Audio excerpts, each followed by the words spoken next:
gukunda urumogi bihebuje, kuva mu ishuri akiri muto akihebera internet, kwegukana Grammy Awards ni bimwe mu byo tugiye kugarukaho mu bigize ubuzima bwa Doja Cat utegerejwe Kigali. Kuri ni Amara Latina Zandile Dlamini, yavutse tariki 21 Ukwakira 1995, avukira Los Angeles muri Leta Zunze Ubumwe za Amerika. Sumubyara ni NDUMIWE Dlamini, umuhanzi akaba n'umukinnyi wa filime ukomoka muri South Africa.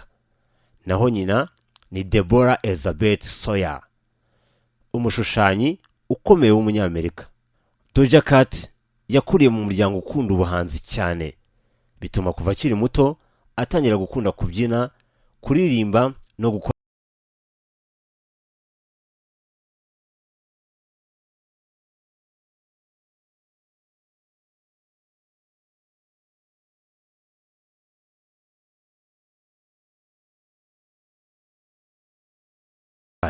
yaje kureka ishuri akiri muto, ahubwo agaragaza ko akunda kuririmba no gukoresha internet, ari nabyo byaje kumuviramo kwamamara bikomeye. Mu mwaka wa 2018 yifashishije imbuga nkoranyambaga, Doja Cat yashyize hanze indirimbo ye ya mbere yise Mo, yari ifite amashusho adasanzwe. Iyo ndirimbo irakundwa inamumenyekanisha ku buryo bushimishije.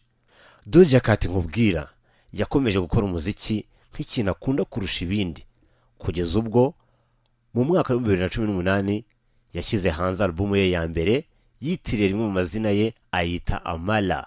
Umwaka wakurikiyeho wa 2019 Doja Cat yasohoye album ye ya kabiri ayita Hot Pink, irimo indirimbo nka Joyce na Say So, yaje kumushyira ku rwego rw'icyamamare mpuzamahanga.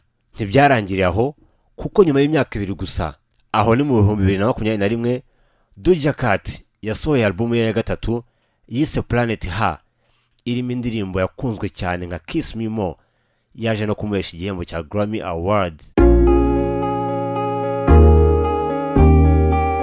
Doja Cat utegerejwe Kigali mu gitaramo kinini cya Move Africa Global Citizen, afite udushya twinshi abantu bakwiye kumenya, akaba aribyo tugiye kugarukaho.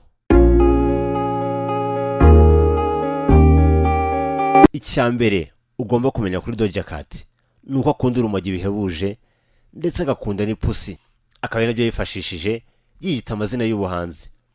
Doja ni imvugo ikoreshwa muri Amerika ndetse no muri Jamaica iyo bashaka kuvuga marijuana cyangwa urumogi. Ni nayo mvugo yakomoyeho izina Doja, maze yongeraho Cat bivuze ipusi nk'imwe mu nyamaswa akunda, maze izina Doja Cat liboneka gutyo. Icya kabiri nuko Doja Cat ari mu bahanzi bake babashije gushyira hanze EP cyangwa se extended play ari muto, dore ko EP ya mbere yayisohoye afite imyaka 19 gusa. Si ibyo gusa, reka twerekeze ku mwanya wa gatatu. Ni iki abantu bakwiriye kumenya ku buzima bwa Doja Cat? Doja Cat yatsindiye igihembo cya Grammy Award mu mwaka wa 2022 ku ndirimbo yise Kiss Me More, yasohotse kuri album ye ya gatatu. Si ibyo gusa, ikintu cya kane mu bintu abantu bagomba kumenya kuri Doja Cat nuko ari umuhanga mu bijyanye na stage performance, akaba afite choreography, costumes ndetse n'imbyino zituma shows zose ziba entertaining cyane. Icya gatanu ari nacyo dusorezaho mu bintu bitanu bitangaje ugomba kumenya ku buzima bwa Doja Cat nuko akunda internet cyane, akaba akunze gukoresha imbuga nka memes, TikTok, ndetse agakunda no gukora ibyo bita live streaming mu kumenyekanisha indirimbo ze.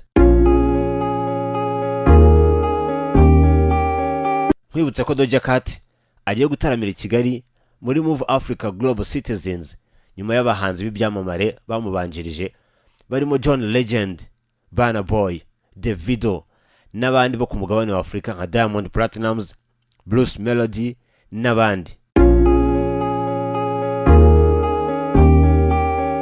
Niba hari igitekerezo cyangwa inyunganizi ushaka kutugezaho ku biganiro tukugezaho, watwandikira kuri email yacu newslinerwanda@gmail.com. Ushobora kandi gutera inkunga ibiganiro byacu wifashishije nimero yacu ya Momo ni 0783 3 98 94. Shalom.